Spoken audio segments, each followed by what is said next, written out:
Well, let's talk a bit more then about Blinken's whistle-stop tour in the region. I'm joined now live on the line by Ziya Meral. He's an expert in the foreign policies of Turkey and Middle Eastern countries more widely. He's a lecturer at SOAS University in London. Thanks for joining us on the programme, sir.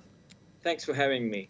We'll talk about Turkey in a moment, but first of all, Blinken's trip began in Israel. He was pushing there for a humanitarian pause.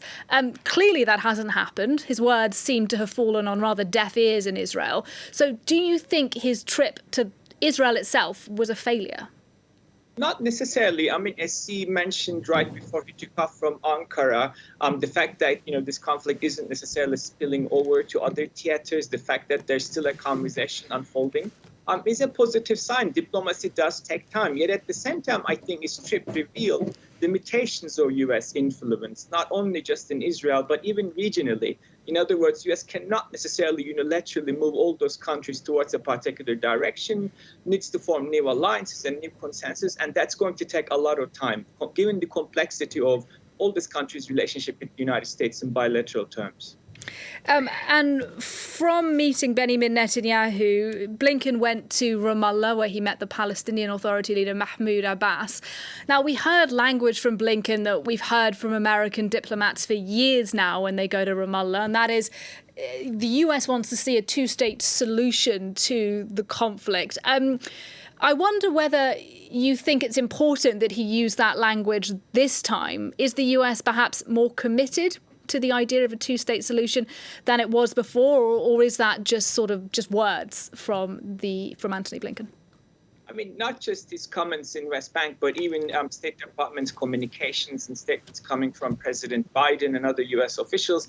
There is, I think, a genuine recognition that there is no other solution. In other words, unless Palestinians have a future, they are free and they are secure, and Israelis as well too, there won't be an end to this vicious cycle that we have seen, and it's clearly taking a toll on everybody. So I think that desire is genuine, but in real life terms, to what extent Netanyahu government actually will acknowledge and push for an actual two-state solution when he spent for the last decade undermining it. So probably U.S. has a lot more difficult job selling that and pushing on that in Israel than the region, because all of the regional heads of state are saying the same thing. A two-state solution makes sense, but the settlers have to stop, and even events in West Bank for the last couple of weeks, regardless of what's happening in Gaza, still shows that actually Netanyahu government isn't necessarily addressing the long-term question, isn't necessarily backing down from his undermining of this very and only solution ahead of us. All right, well, let's talk now about Turkey then. How important is Turkey as a player in this conflict? Why do you think Blinken chose to end this trip there? Obviously, not just Turkey, regional powers are playing a more important role than ever. Turkey has relations with Hamas and overall Palestinians and is keen to bring aid and is keen to help release of hostages. Bilaterally, Turkey and Israel have been trying to normalize relations. US and Turkey have been going through quite a precarious process of teasing out some of the troubles within that relationship. And so that portfolio becomes entangled in so many issues US and Turkey need to work through. And as a powerful actor, it does have a part to play, but perhaps Turkey's role in this crisis a lot lesser than others like Egypt, which has a border to the developments, or even Qatar, who seems to play a much more proactive role in release of hostages and influence on Hamas, or Jordan and other regional key actors like Saudi Arabia. Perhaps Turkey is not necessarily at the center of a solution, but its presence and engagement would matter in the long term for stabilization, bringing in aid, and playing perhaps a role of a guarantor, as President Erdogan keeps mentioning publicly.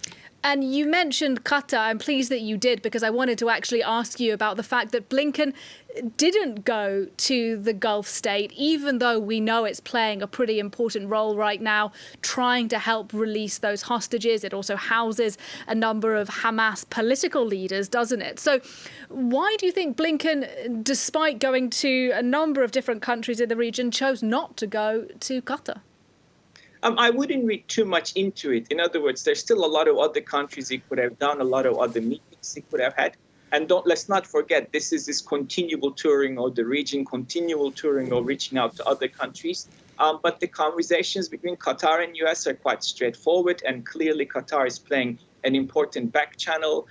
role. And it might be that also Qatar doesn't also want to draw attention to a lot of the work it's doing, trying to achieve the release of the hostages. And some of these conversations are quite precarious to report publicly, or perhaps that's Qatar's decision, but we don't know. But I wouldn't necessarily read too much into it at this stage. All right, just a final question, if I may. We got some striking images this morning of Antony Blinken arriving under the cover of darkness in Iraq. He was wearing a flak jacket in Baghdad.